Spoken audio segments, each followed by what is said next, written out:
Hi guys, welcome. This is my very first YouTube video, so please bear with me and thank you for watching. If you could please take the time to go ahead and subscribe, like, comment, and share, I would truly appreciate it. I'm gonna go ahead and start introducing myself. My name is Veronica and I am the creator of the Royal Frenchies. I just wanted to create content and I wanted my first YouTube video to be about my experience being a first-time breeder and a first-time whelper. So I do have French Bulldogs. I actually have 3. We started off with Dream. We bred Dream about 2 or 3 months ago. So basically her due date was March 11th. So it all started there, March 11th. I scheduled her C-section. I waited for her. I picked her up. So one thing was, I feel like it started from day one. So I had everything ready. I had the room ready. I had all the whelping supplies. I had everything I needed. Like, hope for the best, but expect the worst. I feel like I literally did not expect the worst, you know, like nobody does. Nobody sits here and thinks like, oh, you know, I'm going to bring my dog in and, you know, all these negative things. Or, you know, like since day one, I've always been aware of like all the health concerns when it comes to breeding the French Bulldogs. Like, I know that they do have to get surgical and all the procedures and all that. So I already knew the risk that I was going to take, but I was just hoping and praying like if I did everything right, the puppies should be okay. So it all started on March 11th and that was her due date. I had bought a heating pad because typically you're supposed to keep puppies warm 2 weeks after they give birth to them because the puppies cannot control their body heat. So they get too cold, they can get pneumonia, they can die, you know, etc. So the heating pad that I had purchased was a plug-in heating pad. So I was like stressing out because I'm like, I have this container and I have a blanket, but no heat. So I'm like, I'm gonna have to turn the heater on in the car. Like, it was already stressing me out being a new breeder, not knowing what to expect, just being nervous, you know? So puppies come, and as soon as the puppies come, she puts them in a container. I feel them and they are ice cold. Like, they are cold. It's so cold. And then, you know, all your puppies are healthy. None of them have clipped lip. Like, they all sound good. So then I was like, okay, like if there's nothing wrong with them, like I think it should be okay, right? So as soon as they get in the car, I put the heater on because I'm like, they are freezing, okay? So I put the heater on, I give them their calcium. You know, my female's in the back, she's sleeping. So then the first couple of days was fine. I didn't have a problem. I had my heating blanket. I did not use a heating lamp just because I feel like I was going back and forth with it. I did purchase them and I did have them, but I did not end up using them just because I was nervous. Like, a lot of people were telling me, be careful with how close you put it to the puppies. Be careful because it could dehydrate them, it can burn their skin, they can get too hot. Like, it was just a lot of back and forth. So I was like, you know what, I think I'm just not going to use it right now. I'm just going to use the heating pad and blankets, you know? So everything was fine the first couple of days. And then I think it was the following week. It was like probably maybe that weekend that she did give birth, like Friday or Saturday night, I started noticing like changes. So first of all, she really didn't produce milk, so that was a big problem and a really big stress because if she didn't produce milk, the puppies can't eat. So that was one thing that I had to like figure out. And then it started with my males. So I had 3 females and 1 male. So it started with the male. I noticed that he started breathing weird. Like, he started breathing weird, and then he had like liquid coming out of his nose, like from breathing so hard, you know?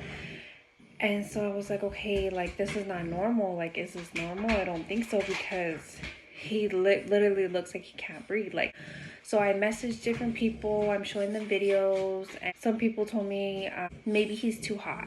Another person told me, you know, maybe he has pneumonia. Maybe he needs oxygen. Maybe he needs antibiotics. Like, they couldn't tell me because they weren't here and they don't know what was going on. You know, they're not vets. So they were just trying to give me the best advice that they could. And at the time, I was also like calling my sister, messaging her, like, you know, what do I do? What do you think?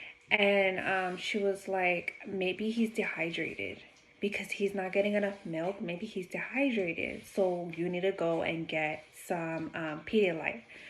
And I was like, okay. So I started giving him Pedialyte. And I was like, well, if he's dehydrated, maybe they're all dehydrated, you know, and I don't want the same issue. So all of them, I started giving them all Pedialyte. I started giving mom Pedialyte because I'm like, she's probably dehydrated too.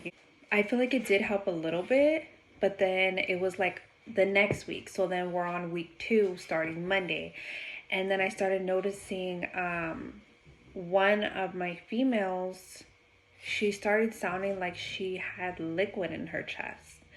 And I was like, that doesn't sound right. Like, something doesn't sound right. Like, she sounds like she has something stuck in there. Like, you know, as soon as the puppies are born, they have that suctioner and they put it in their throat to get all the liquid out because the puppies are in liquid. It sounds like they didn't get all the liquid out. So then I was like, you know, what do I do? So I was messaging people. And they were like, just keep suctioning, just keep suctioning. Like, everybody just literally told me, just keep suctioning, keep them warm, you know, keep them nursing. Those were like the top 3 things. So I was like, okay, I'm going to keep suctioning. I'm going to do everything they said. She was doing okay too, but it was more breathing issues. It was sounding like she was choking. This is not normal. I remember, you know, messaging everybody and they were like, well, do you have an incubator? And I was like, no, I don't have an incubator because the incubator was like $400. And I was like, okay, maybe I don't need an incubator because a lot of breeders don't use them and some breeders do. Like, it was a lot of like back and forth. It was my first litter. So I was like, I don't know what's going to work for me, you know, like I'm going to just do what I think feels okay. And then, you know, if I need to buy more supplies, I can. So I did not use the incubator. I have my whelping box, you know, my blankets and everything. So then I called my sister and I was like, she looks and sounds like she can't breathe. And she was like, well, let me Google it. Okay, well, do you have any humidity in the room? And I was like, no. She was like, you need to use a humidifier. Sure, it's 80 degrees. Humidity needs to be between 50 to 60 degrees. You know, the humidity opens their lungs. You know, basically like if someone was having a hard time breathing, like they need some type of oxygen. So I was like, okay. So for the longest, like that whole week, I had the door closed the whole entire time to keep the heat in. It was just a lot, you know. My first time, I'm like, I don't know, because so many people are saying so many different things, you know. They weren't getting worse, but I started noticing changes within, like, one after the other. Like, okay, it started with the male these couple of days, he had this, and then it started with this female, and then it started with this female. The only one I did not have a problem with was the runt. So we did have a runt in the litter, and she's the only one that I did not have a problem with at all. Like, she was nursing good, like everything was fine. So finally, it was almost about to be, it was like a week and a half, right? And typically you're supposed to deworm your puppies 2, 4, 6, 8 weeks, you know? The earlier you deworm them, the healthier they are. So then my sister and, you know, other people were telling me, well, maybe you should try deworming them because maybe they have worms, you know? Which is very common with nursing puppies. So then I was like, okay, I'm going to try to deworm, right? So the dewormer that I got, I did notice was a little bit thick. And I just went off the instructions and, you know, all that. So I give my male the dewormer because I was having problems with him. And I was thinking maybe it's worms or something like that, you know? And I also gave my other female, the first one I was having a problem with, dewormer. So I gave 2 of them dewormer, okay? Later on that night, like, my female's having a super hard time breathing. Like, it was so scary. Like, I literally thought she was, like, not gonna make it. Like, when I tell you, like, the breathing was scary, like she was choking on something, that's what it sounded like. So I just kept suctioning. And I would go to the bathroom, I would turn the shower on so all the steam would open her lungs, and that did help, like, for a little bit, but it didn't solve the issue. All night I was having a problem with her. She didn't want to nurse. Like, I feel like she was a fading puppy. and it was really scary and it was really sad. And by this time it was already the weekend. My vet was closed, so I was like, I don't know what to do, because I'm like, if she doesn't get better, I'm gonna have to take them to the emergency vet. And you know, the weekends, the emergency vets are super expensive. Like, if you know the vets, you know that the ones on the weekends, crazy busy and super expensive. So obviously it's kind of like, okay, well, let's wait till Monday and see what happens. Okay, so we're talking Friday night. Saturday morning, I wake up.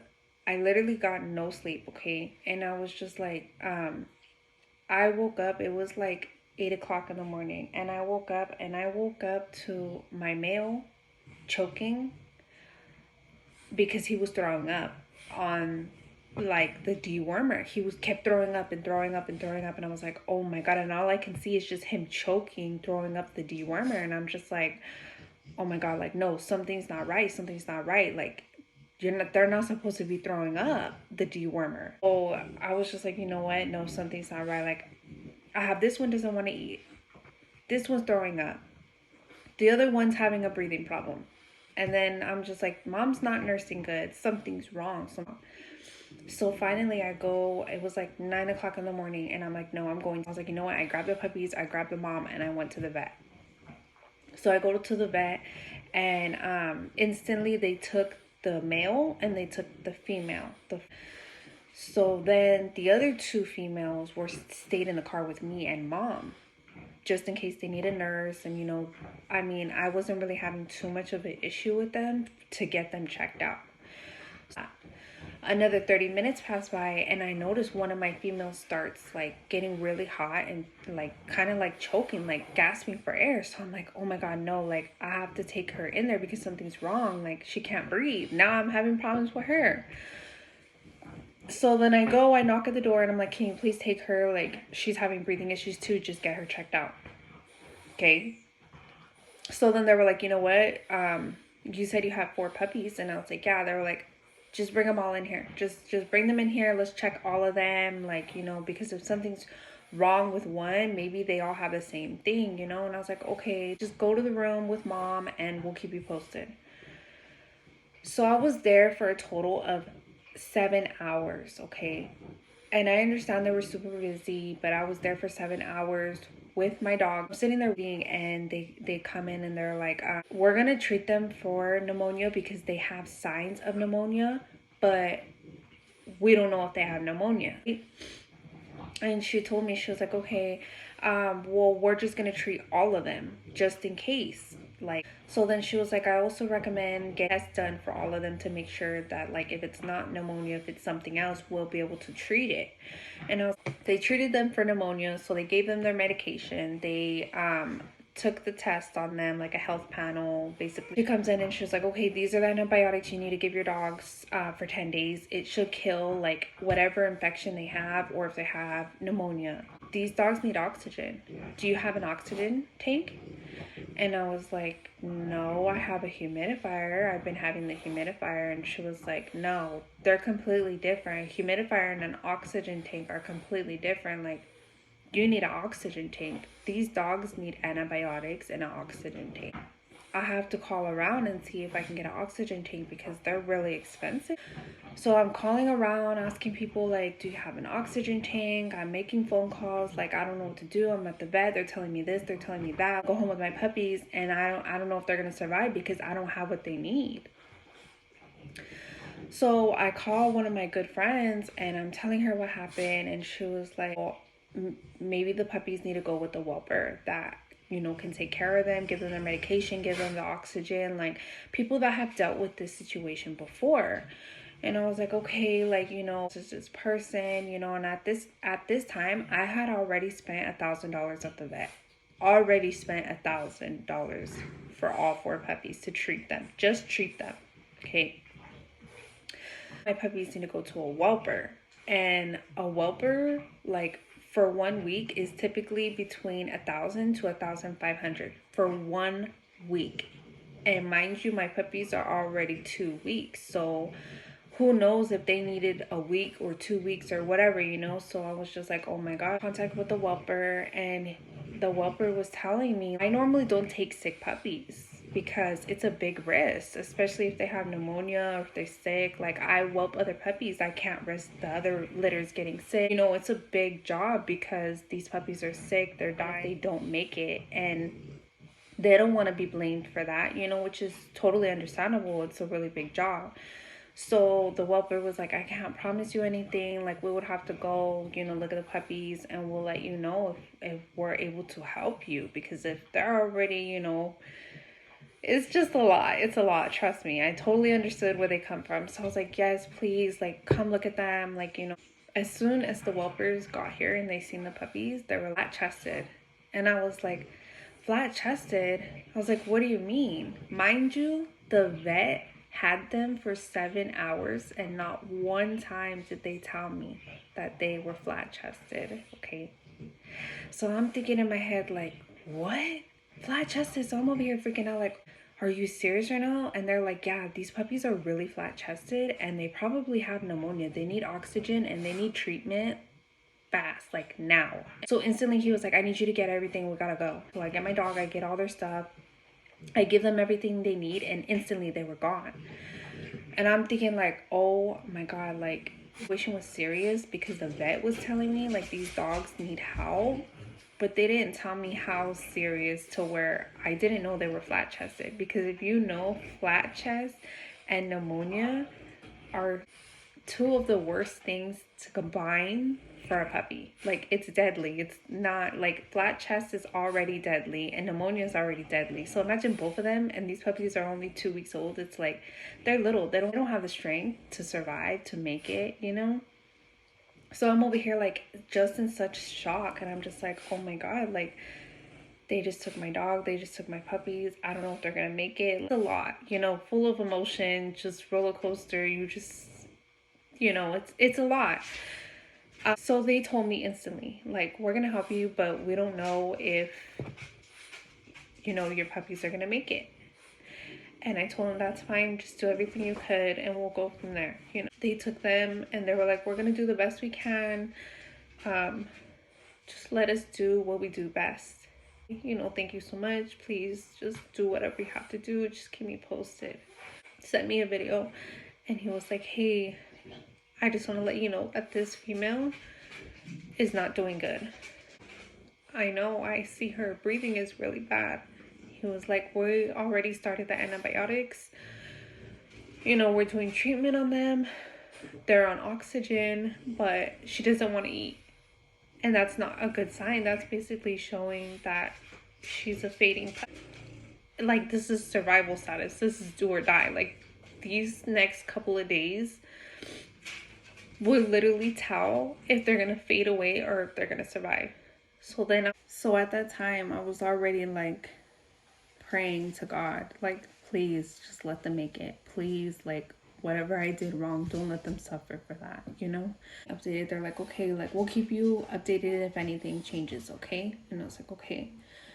So then the next day they update me, they're like, we had to tube feed her because she doesn't want to eat, she's on oxygen, she's on treatment, you know, she's in like critical condition. Told me, they were like, and mom's not producing enough. And I was like, yeah, I know, I was dealing with the same issue, you know. So then like 2 more days pass by, it's already like day 4, and they messaged me another video, 2 videos, 2 puppies feeding on mom, and then they told me that they were gonna slowly pull them off oxygen, you know, continue with the treatment, try to nurse as much as they could, like, do the best that they can. It's a lot. Like, I'm at home, my dog is over there, my puppies are over there, I don't know if they're gonna make it. Like, they were telling me like everything they were doing for them and how they were doing, and they're like, we have to pull them off oxygen, you know, slowly, because the puppies cannot survive on oxygen, like, you know, only when they're sick, but they can't survive on oxygen. So then I was like, okay, like, you know, I understand. And they were like, you know, once we slowly pull them off oxygen, then we'll be able to tell if they're going to be okay breathing on their own. That's basically going to tell if like they're going to be okay, you know. So they messaged me and they were like, puppies should be good to go on Saturday, go home on Saturday. And I was like thinking in my head, like, oh my god, Like after everything they messaged me, after everything they were showing me videos and telling me like basically what the reality was, that they don't know if the puppies are gonna make it. They don't know if this one's making it. It's still the same condition. They're stable, but it could go good or bad. Anything can change. So when they told me that the puppies can go home on Saturday, possibly, I was like, oh my god, like I'm scared. I'm scared for them to come home because how am I gonna know how to treat their flat chest? How am I gonna know how to give them their medicine? Like what happens if they get sick again? Like what do I do if mom's not producing, if they're not eating? Like I was just freaking out, like, oh my god, like this is gonna be so different from the first week, because now they're gonna be 3 weeks. They were basically telling me everything that I needed to do, um, told me what I need to purchase. So I needed to purchase the flat chest kit. So that basically, so their chest was completely flat, right? So when they breathe, it's their chest, their ribs are squishing their lungs. So they're breathing and it's squishing, right?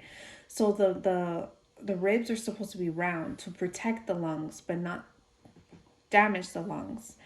So these kits, they're like round to shape the ribs. So I purchased that. I made sure that I had everything ready for them to come home. Everything they told me to do. They were so helpful. They were telling me like, with the feeding, make sure her bowl is always full. We recommend switching off from chicken to meat each feeding. Make sure to keep puppies on there. Make sure they're eating. Make sure they're wearing their chest brace until you notice that their ribs are getting semi better, but keep it on 24/7. You need a bumpy area because there's a couple different reasons of why puppies get flat chest.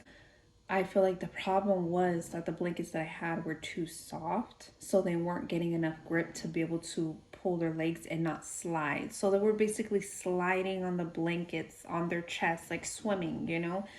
So I made sure that I had towels so they can get a grip and doing good. Like once they got home, like I noticed a big difference. They were so chunky. Um, they were healthy puppies. Mom was doing good. Puppies were doing good. I was continuing with the medication, chest brace, and so today would be, they turned 4 weeks on Friday, and today is Tuesday the 12th. So they are 4.5 weeks. A couple days ago, probably today, it was like Friday. It's always the weekend. Friday, I noticed that my solid female, the one that I took to the vet with the male, was having a breathing issue. And I'm just like, I took the chest brace off of her because I noticed like when I would put it on, she would slip right out of it. Like I would come check on her and the thing is completely off of her. So I'm like, okay, like maybe I have to tie it tighter, or maybe I have to try the smaller one or the bigger one. Basically, the one that I got, the kit that I got was 0 to 5. So she was already, the 5 I feel like was already too tight. And so I would put it on her and I noticed she would like gasp for air, like it was too tight. And I was having a problem putting the kit on her because this is like, the kit is here and you're supposed to put the puppy's legs through here, but the puppy was not fitting through the hole because she was too chunky by then. And that was already the biggest one that I had. So I was like, oh my God, I don't know what to do. This one doesn't fit. So I messaged the girl that sells them on Instagram, and she was like, okay, well, send me videos, send me pictures, like show me what you're doing. Maybe you're not wrapping it right, maybe it's too big, maybe it's too small, like let me see. So I sent her the video and she was like, yeah, it's too small for her. Like, and I was like, okay, well, it only came 0 through 5. And she was like, okay, well, we sell 6, 7, and 8. And I was like, okay, purchase it through us. That's a special order. The other ones are on Amazon. And get it within a day or two. Just keep it on her 24/7. Like, do not let her go without it until you notice that her chest is going back to normal. She did ask me, she was like, would you keep it on and take it off? Like, what was the situation?